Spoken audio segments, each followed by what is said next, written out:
అంటే వీళ్ళు కావాలని మాట్లాడుతున్నారా? లేకుంటే ఏదో ఒకటి మాట్లాడాలి కాబట్టి ఏదో ఒకటి మాట్లాడితే బాగుంటదని మాట్లాడుతున్నారా? Hi friends, welcome to our channel Srikanth mix. ముందుగా మీ అందరికీ భోగి శుభాకాంక్షలు. సినిమా సెలబ్రిటీస్ వీళ్ళు మన డైలీ లైఫ్ ని ఏదో ఒక విధంగా ఇన్ఫ్లుయెన్స్ చేస్తూనే ఉంటారు. అలాంటి వీళ్ళు ఏదైనా బహిరంగ సభలో మాట్లాడాలంటే ఒకటికి రెండు సార్లు ఆలోచించి మాట్లాడిన అవసరం ఎంతైనా ఉంటది. ఒకసారి నోటి నుండి వచ్చిన మాటను మళ్ళీ రిటర్న్ తీసుకోవడం అనేది చాలా కష్టం ఇలాంటి సిచ్యువేషన్స్ లో. ఒకవేళ ఏదో మాట్లాడకూడని మాట మాట్లాడి దీని తర్వాతకి ఏదో జరిగిందని తర్వాతకి రియలైజ్ అయిపోయినాక సారీ చెప్పడం, లేకుంటే ఇది మా ఉద్దేశంతో మాట్లాడిన మాట కాదు, మీరు తప్పుగా అర్థం చేసుకున్నారు. సో ఇలా చాలా రకరకాల కవర్ డ్రైవ్స్ కూడా ఈ మధ్యలో చాలా ఎక్కువైపోతున్నాయి. బట్ అలా ఎన్నిసార్లు కవర్ డ్రైవ్ చేసుకున్నా కానీ ఆ సిచ్యువేషన్ లో ఆ టైంలో వాళ్ళు మాట్లాడిన మాటలు చాలా రకాలుగా చాలా మంది మనోభావాలను అయితే దెబ్బతీసే విధంగా ఉంటాయి. సో ఆ సారీ చెప్పడం తోటే అయిపోద్ది ఆ టాపిక్ అనుకుంటే పొరపాటే. సో ఎందుకు మనం ఇప్పుడు ఈ టాపిక్ గురించి మనం మాట్లాడుకుంటున్నాం అంటే, సోషల్ మీడియాలో ఒక వీడియో వైరల్ అవుతుంది. అలానే పబ్లిక్ నుంచి కూడా చాలా నెగిటివిటీ అనేది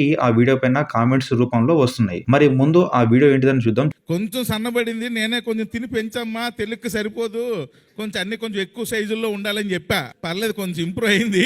నెక్స్ట్ టైం బాగా ఇంప్రూవ్ అవుతుంది. త్రినాథరావు నక్కిన అంటే ఈ పేరు చెప్తే చాలా మందికి ఐడియా రాకపోవచ్చు, బట్ ధమాకా డైరెక్టర్ అంటే చాలా మందికి గుర్తుంటది. ప్రజెంట్ సందీప్ కిషన్, రితు వర్మ, రావు రమేష్, అలానే మన్మధుడు మూవీ ఫేమ్ అంశు తోటి అంటే వీళ్ళ నలుగురిని లీడ్ రోల్ లో పెట్టేసి ఒక సినిమా తీస్తుండు యాజ్ ఎ డైరెక్టర్ గా. ఆ మూవీ పేరు మజాకా. సో నిన్న జరిగిన ఈ మజాకా మూవీ ఈవెంట్ లో చేసిన కామెంట్స్ ఇవి. సో హీరోయిన్ గురించి మాట్లాడుకుంటూ చాలా లావుగా ఉన్నావు, బక్కగా ఉన్నావు అని మాట్లాడుతూనే కొంచెం సైజులు పెంచాలి, అలానే ఇంకా ఈ తెలుగు ఫిలిం ఇండస్ట్రీకి సంబంధించినటువంటి సో ఇది సైజ్ కాదన్నట్టు మాట్లాడిన మాటలు ప్రజెంట్ బాడీ షేమింగ్ ఆ విధంగా పోర్ట్రే అవ్వడము, మరీ దారుణంగా ఒక మహిళని చూడకుండా సైజుల గురించి మాట్లాడడం ఎంతవరకు కరెక్ట్ అని చెప్పేసి కూడా చాలా మంది రియాక్ట్ అవుతున్నారు. ఇప్పుడు ఈ వీడియో సోషల్ మీడియాలో వైరల్ అవుతుంది. మరి ఈ వీడియోపై డైరెక్టర్ ఏమని వివరణ ఇస్తాడో చూడాలి. గతంలో శ్రీముఖి, దిల్ రాజు కూడా వెంకటేష్ నటించినటువంటి సంక్రాంతికి వస్తున్న మూవీ ఈవెంట్ లో కూడా ఇలానే కొన్ని మాటలు మాట్లాడిల్లు. దాని తర్వాతకి వాటిపైన తీవ్ర వ్యతిరేకత రావడంతో వెంటనే వీళ్ళు క్షమాపణ చెప్పేసి మా ఉద్దేశం అది కాదు, మేము ఏదో చెప్పాలనుకున్నాం బట్ అది వేరే విధంగా పోర్ట్రే అయిందని చెప్పేసి, ఎవరైనా మనోభావాలు దెబ్బతింటే మమ్మల్ని